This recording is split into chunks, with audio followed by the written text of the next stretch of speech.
রমাদানের প্রস্তুতি তুমি এখন থেকে নাও। আমার ভাইদেরকে বলবো, বিবি বাচ্চাদের শপিং এই মাসে শেষ করে ফেলবেন।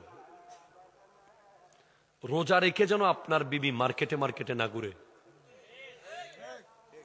রোজা রেখে যেন আপনার বিবি বাজারে বাজারে না ঘুরে।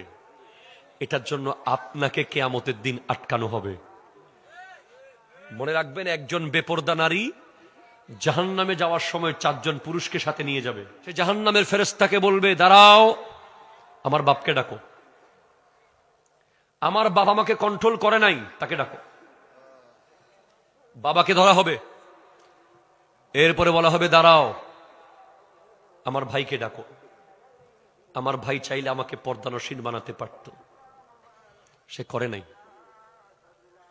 এরপর বলে, দাঁড়াও, আমার স্বামীকে ডাকো।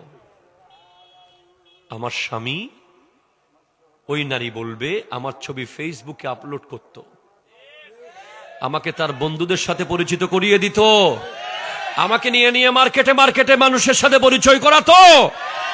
আলহামদুলিল্লাহ, শপথ করে বলতে পারি, আমাদের পরিবারের কোন নারী আজ পর্যন্ত কোন মার্কেট চোখে দেখে নাই, দেখে নাই, দেখে নাই।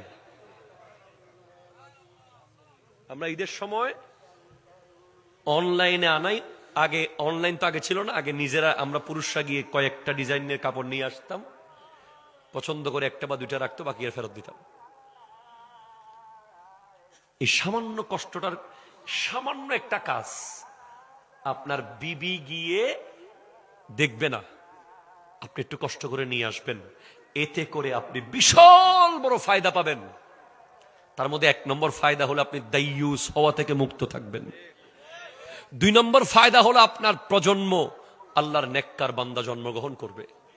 3 নম্বর ফায়দা হলো আপনি জাহান্নামের আগুন থেকে বেঁচে যাবেন। আর এখন আপনারা কি করেন?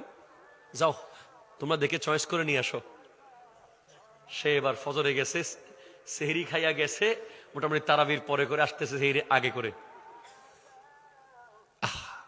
কত পর পুরুষের সাথে ধাক্কা, কত পর পুরুষের সাথে কথা, কত পর পুরুষের আওয়াজ, কত পর পুরুষের সাথে কত রকমের কিছু যে মার্কেটে হয়। ওই নারীর পেট থেকে নেককার আওলাদ আশা করার কোনো সুযোগ নাই।